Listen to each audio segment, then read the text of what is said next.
Hai teman-teman, selamat datang kembali di channel Indonesia Bisa AI. Teman-teman udah coba pakai tools AI hari ini? Semoga udah ya. Tapi kalau belum, tenang aja. Saya tahu banyak dari teman-teman yang masih bingung harus mulai dari mana.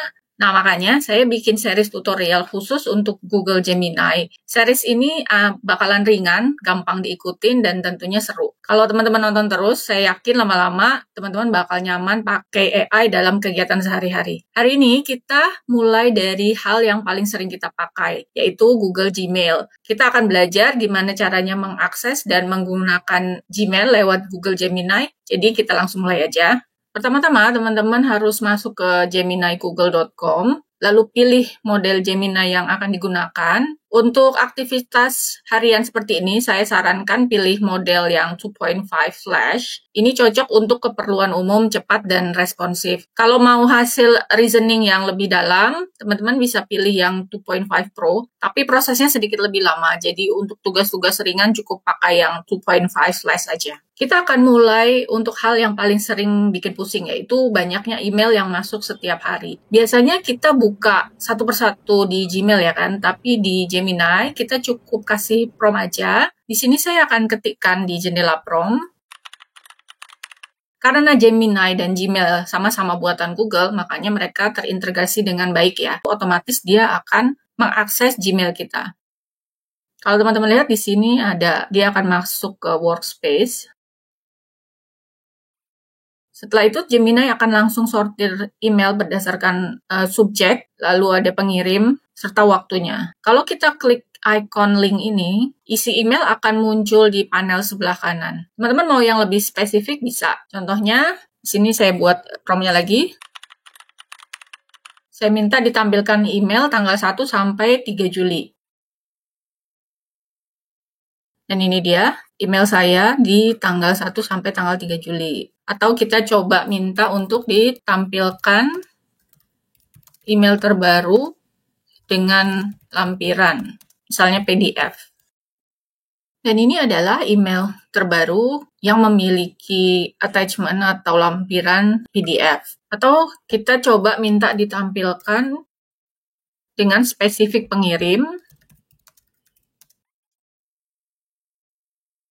Nah, kalau teman-teman lihat, semuanya bisa disaring dengan sangat mudah lewat prompt aja. Jadi, mau kita tampilkan berdasarkan pengirim, atau berdasarkan attachment, atau subjeknya, itu bisa kita minta di Gemini. Teman-teman mungkin ada yang bertanya, kalau bisa ditampilkan email seperti ini, apakah bisa sekalian dihapus juga? Kita coba ya, teman-teman.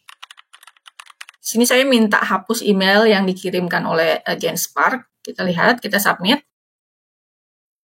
Dan hasilnya belum bisa ya teman-teman. Saat ini Gemini belum bisa menghapus email secara langsung. Jadi hanya dapat menampilkan atau mencari email. Tapi jangan khawatir, kayaknya fitur ini mungkin akan hadir nggak lama lagi. Nah, segmen selanjutnya, ini adalah bagian favorit saya, yaitu menulis email pakai Gemini. Jadi kadang-kadang kan kita terlalu sibuk atau buntu ide saat harus kirim email penting. Jadi misalnya saya mau kirim email ke klien saya, sini saya akan ketikkan prompt-nya. Di sini saya minta Gemini untuk menulis email untuk klien yang namanya Jimmy Aditya tentang rapat berikutnya, di mana agendanya adalah performa bulan yang lalu. Dan ini dia, Gemini langsung buatkan draft emailnya, sini kita open.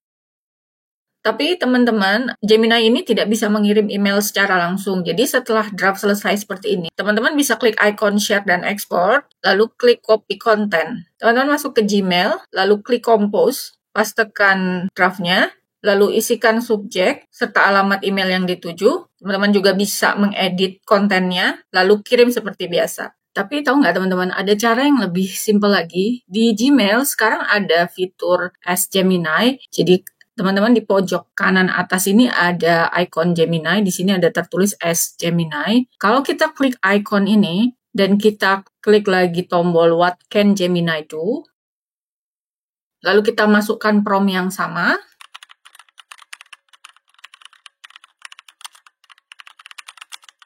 Dan kita klik enter. Gemini akan langsung buat draftnya seperti ini. Kalau teman-teman gulir ke bawah ada icon insert, kita klik, akan muncul jendela pop-up pesan baru, tinggal masukkan email penerima dan subjeknya. Jadi teman-teman nggak perlu copy-paste lagi, tinggal edit-edit sedikit dan kirim. Atau teman-teman juga bisa langsung dari jendela compose, kita klik compose, lalu masuk ke jendela pesan. Di sini teman-teman klik Alt plus H ini. Nah, di sini kita masukkan prompt-nya.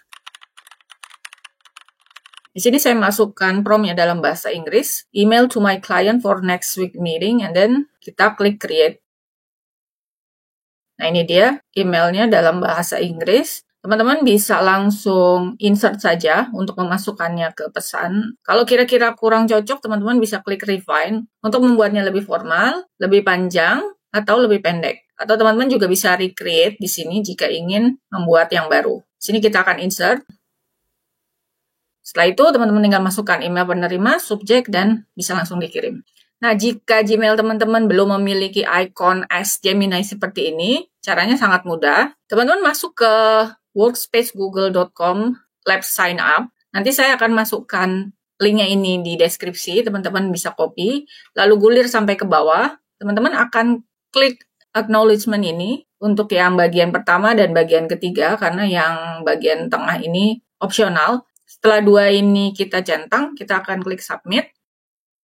Nah, akan muncul notifikasi sukses you are in. Setelah itu, teman-teman masuk ke Gemini Google.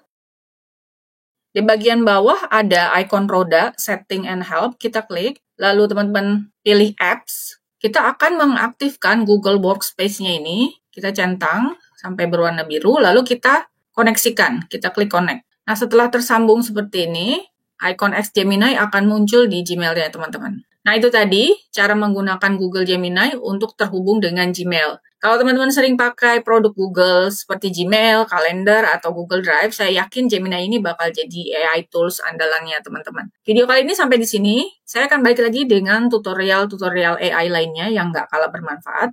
Klik like, share, dan subscribe, serta aktifkan loncengnya supaya teman-teman nggak ketinggalan. Sampai jumpa di video selanjutnya. Bye-bye.